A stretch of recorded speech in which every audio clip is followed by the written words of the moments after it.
Hi ನಮಸ್ಕಾರ. ಇದು Sunday mini log. So Sunday ಅಂದರೆ ಲೇಸಿ ಡೇ ಅಂತಲೇ. ಸೊ ಎದ್ದಿದ್ದು ಲೇಟ್ ಆಗಿತ್ತು, 9:50 ಆಗುತ್ತೆ ಅನಿಸುತ್ತೆ. ಎದ್ದಾಗ ಎದ್ದು ಫ್ರೆಶ್ ಅಪ್ ಆಗಿ ನನ್ನ ತಮ್ಮಂಗೆ ಕಾಫಿ ಕಾಯಿಸ್ಕೊಟ್ಟು ನಾನು ಸ್ವಲ್ಪ ಕಾಫಿ ಕುಡಿದು ಟಿಫನ್ಗೆ ಅಂದ್ಬಿಟ್ಟು ಇವತ್ತು ಉಪ್ಪಿಟ್ಟು ಮಾಡಿದೆ. ನಾನು ಟಿಫನ್ ತಿಂದಿಲ್ಲ, ಸ್ವಲ್ಪ ಈಚೆ ಹೋಗಬೇಕಾಗಿತ್ತು, ಒಂದು ಮೇಕೋರ್ ಶೂಟ್ ಇತ್ತು. ಸೊ ನನ್ನ ತಮ್ಮನೇ ಡ್ರಾಪ್ ಮಾಡ್ದೆ.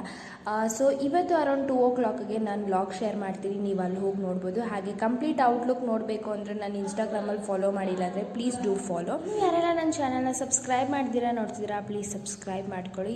ಫಸ್ಟು ಒಂದು ಸಲ ಇಂಡೋರ್ ಶೂಟ್ ಮಾಡಿಸಿದ್ದೆ. ಸೊ ಆ ರೀಸನ್ಗೆ ಇವತ್ತು ಔಟ್ಡೋರ್ ಶೂಟ್ ಇರಲಿ ಅಂದ್ಬಿಟ್ಟು ಔಟ್ಡೋರ್ ಶೂಟ್ ಮಾಡಿದೆ. ಚೂರು ವೆಸ್ಟರ್ನ್ ಕಾನ್ಸೆಪ್ಟ್ ಇತ್ತು, ವೆಸ್ಟರ್ನ್ ಕಮ್ ಟ್ರೆಡಿಷ್ನಲ್ ಇತ್ತು. ಸೊ ಅಲ್ಲೇ ಅಕ್ಕ ಇವತ್ತು ಓಮ್ ಮೇಡ್ ಐಸ್ ಕ್ರೀಮ್ ಕೂಡ ಮಾಡಿದರು. ಸೊ ಅದನ್ನ ಮ್ಯಾಂಗೋದಲ್ಲಿ ತುಂಬ ಚೆನ್ನಾಗಿತ್ತು. ಅದನ್ನ ತಿಂದು ಅಲ್ಲಿ ಬಿಟ್ಟಿದ್ದು ಅರೌಂಡ್ ಒಂದು 6 o'clock ಆಗಿತ್ತು, 6:30 ಆಗಿತ್ತು. ಸೊ ಬರ್ತಾ ಮಳೆ ಬೇರೆ ಬರ್ತಿತ್ತು. ಸೊ ಬೇಲ್ಪುರಿ ತಿನ್ಕೊಂಡು ಮನೆಗೆ ಬಂದಿದ್ದು ಅರೌಂಡ್ ಒಂದು 7:30, 8 ಆಗಿತ್ತು. ಅಪ್ಪ ಚಿಪ್ಸ್ ತಂದಿದ್ರು, ತಿಂದ್ಬಿಟ್ಟು ಮಲ್ಗೋಡೆ. ಇಷ್ಟ ಆಗುತ್ತೆ ಇವತ್ತು